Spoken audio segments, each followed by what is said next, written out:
Baiklah, di sini kita akan masuk ke materi kita, yaitu ukuran penyebaran atau depresi. Kita masuk ke materi pertama. A. Pengertian depresi.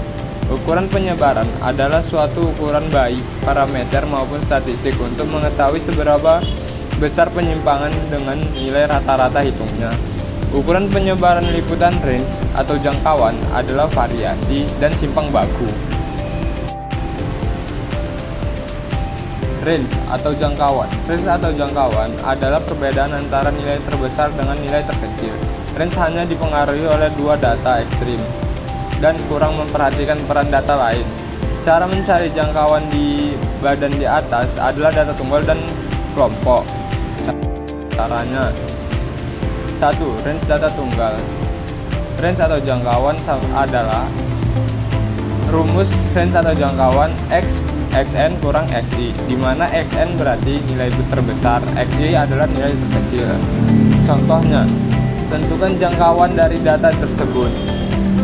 Caranya: diketahui data terbesar dari nilai di atas adalah x6 yaitu 11 dan data terkecil x1 yaitu 1.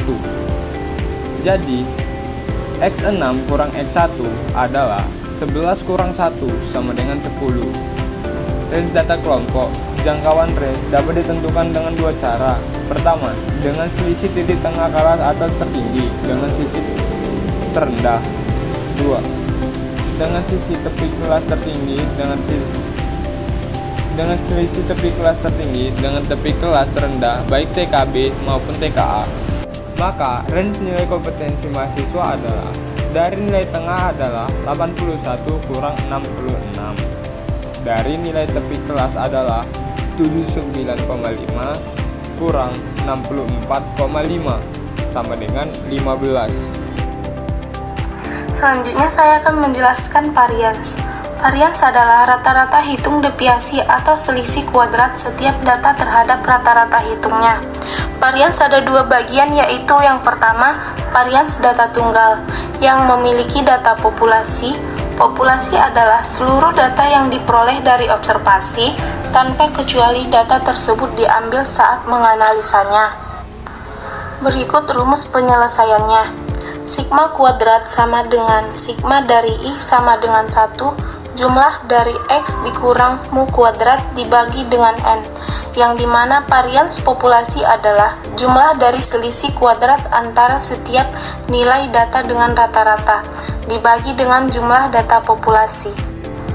Bagian yang kedua dari varians data tunggal yaitu data sampel. Sampel adalah data bagian dari populasi, artinya data yang diambil dari beberapa populasi untuk dianalisa. Berikut rumusnya. Sampel kuadrat sama dengan sigma dari I sama dengan 1 jumlah dari X dikurang rata-rata kuadrat dibagi dengan N, yang dimana S2 adalah varians, X adalah rata-rata, dan N adalah jumlah data. Berikut tabel pertumbuhan perekonomian negara maju dengan negara Indonesia. Dari tabel di atas dapat dihitung tingkat varians masing-masing, varians negara maju dan varians negara Indonesia. Berikut cara menghitung rata-rata negara maju.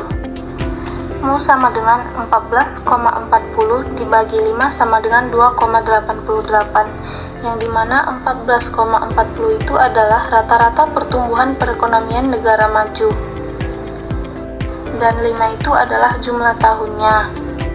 Dan rata-rata negara Indonesia, mu sama dengan 10,8 dibagi 5 sama dengan 2,16.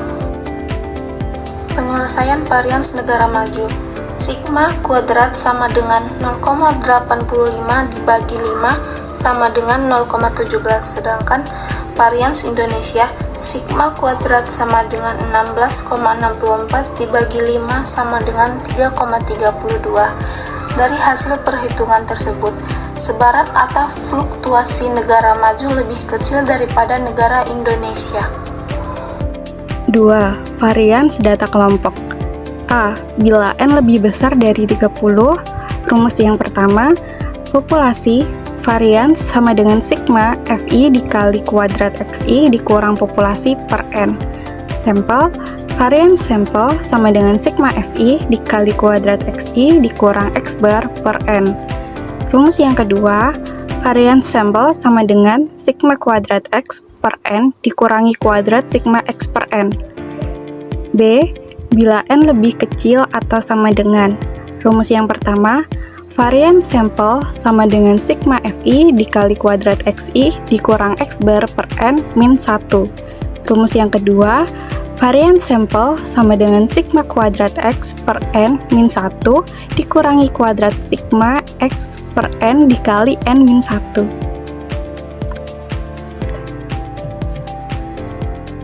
Ilustrasi. Berikut tabel hasil tes kompetensi mahasiswa STMIK Tribunadharma sebanyak 40 orang. Dari tabel di atas, varian nilai mahasiswa dengan menggunakan rumus yang pertama dan N lebih besar dari 30 sebagai berikut. Kolom pertama menunjukkan rentang nilai mahasiswa, kolom kedua frekuensi atau jumlah mahasiswa, kolom ketiga yaitu Xi atau nilai tengah, kolom keempat Fi-Xi yaitu frekuensi yang dikali dengan nilai tengah, kolom kelima selisih Xi dan X bar yaitu selisih antara nilai tengah dan rata-rata sampel. Untuk mengetahui hasil dari selisih antara nilai tengah dan rata-rata sampel ini, kita harus mengetahui rata-rata sampelnya dahulu dengan cara rata-rata sampel sama dengan 2937 per 40. 2937 ini diambil dari total nilai frekuensi yang dikalikan dengan nilai tengah. Per 40 ini merupakan jumlah total nilai frekuensi, maka rata-rata sampelnya adalah 73,43. Jadi, pada kolom kelima ini merupakan hasil dari nilai tengah dikurang rata-rata sampel, yaitu 73,43. Contoh pada baris pertama, nilai tengahnya memiliki nilai 66, maka 66 dikurang dengan rata-rata sampel yaitu 73,43, maka hasilnya 7,43. Kemudian ada kolom ke-6, merupakan kuadrat dari hasil selisih antara nilai tengah dan rata-rata sampel. Yang terakhir, kolom ke-7 yaitu frekuensi dikalikan dengan kuadrat selisih antara nilai tengah dan rata-rata sampel. Maka, varian nilai mahasiswa dengan rumus yang pertama dan N lebih dari 30 yaitu varian sampel sama dengan 469,07 per 40. 469,07 itu jumlah total dari frekuensi dikali kuadrat selisih antara nilai tengah dan rata-rata sampel. Sedangkan 40 merupakan jumlah total dari frekuensi, maka hasilnya 11,73. D. Standar deviasi atau simpangan baku. Standar deviasi adalah akar kuadrat positif dari varians dan menunjukkan standar penyimpangan data terhadap nilai rata-ratanya. Standar deviasi memiliki dua rumus, yaitu standar deviasi untuk populasi dengan rumus varians sama dengan akar kuadrat dari varians, dan standar deviasi untuk sampel dengan rumus simpangan baku sama dengan akar kuadrat dari varians sampel. Rumus lengkap untuk sampel untuk N lebih besar dari 30. Simpangan baku sama dengan akar kuadrat sigma Fi dikali kuadrat Xi dikurang X bar per N. Untuk N lebih kecil atau sama dengan 30, maka penyebut menjadi N-1 dengan rumus simpangan baku sama dengan akar kuadrat sigma Fi dikali kuadrat Xi dikurang X bar per N-1. Ilustrasi berikut dari hasil perhitungan varians nilai mahasiswa di atas. Besar standar deviasi atau simpangan baku adalah simpangan baku sama dengan akar kuadrat 469,07 per 40, maka hasilnya adalah 3,42. Untuk poin selanjutnya, kita akan bahas mengenai standar deviasi gabungan. Standar deviasi gabungan disebut juga sebagai simpangan baku gabungan. Jadi, apa sih standar deviasi gabungan itu? Standar deviasi gabungan adalah ukuran yang digunakan untuk menghitung seberapa besar penyebaran atau variasi dari beberapa kelompok data yang digabungkan menjadi satu. Dalam statistik, standar deviasi gabungan digunakan ketika kita memiliki dua atau lebih kelompok data, masing-masing dengan jumlah data dan standar deviasi sendiri. Dan kita ingin mengetahui standar deviasi keseluruhan dari gabungan kelompok tersebut. Adapun cara untuk menghitung standar deviasi gabungan. Di sini dapat teman-teman lihat dalam gambar terbagi menjadi dua jenis rumus. Untuk gambar yang pertama, bentuk penjumlahan sigma. Jadi, rumus yang pertama ini dinamai sebagai bentuk penjumlahan secara sigma, yang dimana dijabarkan N sebagai ukuran sampel untuk setiap kelompok, S merupakan standar deviasi untuk setiap kelompok, dan K merupakan jumlah kelompok. Untuk bentuk rumus yang kedua merupakan bentuk penulisan eksplisit. Rumus ini dinamakan rumus bentuk penulisan eksplisit, di mana N1 dan N2 merupakan ukuran sampel dari kelompok pertama dan kedua. Maksud dari S1 dan S2 yaitu standar deviasi dari kelompok pertama dan kedua. Adapun ilustrasi penjumlahan sebagai contoh berikut. Diketahui N1 sama dengan 150 dan S1 sama dengan 6,04. Ini kita tandai sebagai untuk kelompok yang pertama ya. Untuk N2 diketahui 40, S2 diketahui 3.42. Ini kita tandai sebagai kelompok yang kedua. Dan K sama dengan 2. 2 ini merupakan jumlah kelompoknya. Adapun langkah perhitungannya sebagai berikut. Kita jabarkan. Yang pertama itu kita hitung pembilangnya. N1 dikurang 1 dikali S1 ditambah N2 dikurang 1 dikali S2. N1 tadi kita ketahui 150, S1 diketahui 6,04, jadinya 150 dikurang 1 dikali 6,04 ditambah kelompok yang kedua.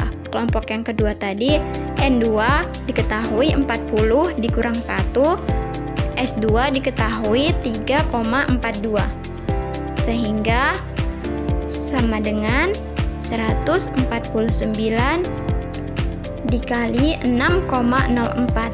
Ini hasil dari kelompok yang pertama ditambah kelompok yang kedua sama dengan hasilnya 39 dikali 3,42. Kita sudah mendapatkan pembilangnya. Sekarang kita menghitung penyebutnya. N1 ditambah N2 dikurang K sama dengan N1 diketahui 150 ditambah N2 sama dengan 40 dikurang 2 sama dengan 188. Penyebutnya adalah 188. Yang terakhir kita akan menggabungkan hasilnya untuk mendapatkan S gabungan. S gabungan sama dengan 149 dikali 6,04 ditambah 39 dikali 3,42 dibagi 188. Pembilangnya dibagi dengan penyebutnya. Jadi hasil akhir dari simpangan gabungan adalah 5,496. Kesimpulannya, standar deviasi gabungan dari dua kelompok ini menunjukkan simpangan baku dari seluruh data gabungan. Ini menggabungkan variasi dari dua kelompok yang berbeda, sehingga kita dapat mengetahui seberapa besar penyebaran data secara keseluruhan.